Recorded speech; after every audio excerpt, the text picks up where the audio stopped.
just to expose more lies from the Diagolonian cult. Now they're claiming a video of me saying, oh, if we do a real good job today, we'll make 20 grand at an event.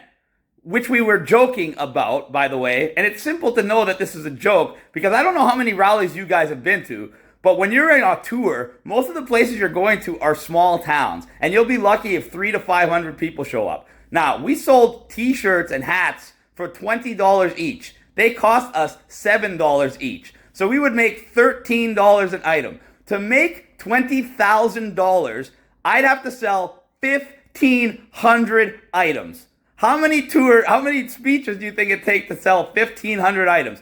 And now you got to calculate the cost of touring. We're driving in a friggin' SUV all the way across Canada, literally thousands of miles. So you're spending over $100 a day in gas, sometimes up to $300. I have at least 2 or 3 people with me, and I got to feed them 3 times a day.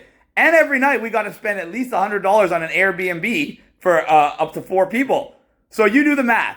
$400 to $500 a day times 30 days is $15,000. In order to even break even, I'd have to sell almost 1,500 pieces of merch in 30 days.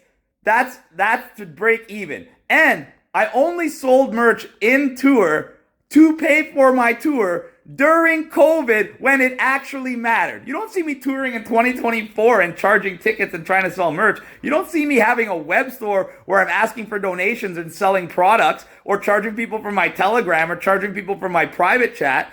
And by the way, my shit right here, Just Say No, that's not merch. That was an international movement, an international call to action that not only inspired millions of people, but actually helped end the mandates. And most importantly of all, I got arrested over 20 times doing these tours and had way more serious charges than Jeremy. And my legal fees are around $200,000, and that's a real figure, not a made up figure. And I didn't ask anybody for $1 fucking dollar to pay that. Jeremy asked for 300 grand in one night to pay for his supposed legal fees when he wasn't even touring during COVID.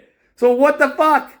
Give me a break. You guys, it's not hard. You do a simple little bit of math here and you can figure out exactly what's going on. And by the way, what the fuck is Diagolon? Diagolon isn't a movement. Diagolon isn't a call to action. Diagolon is a fictitious country that Jeremy made up when, quote, he was high on edibles one night on his live.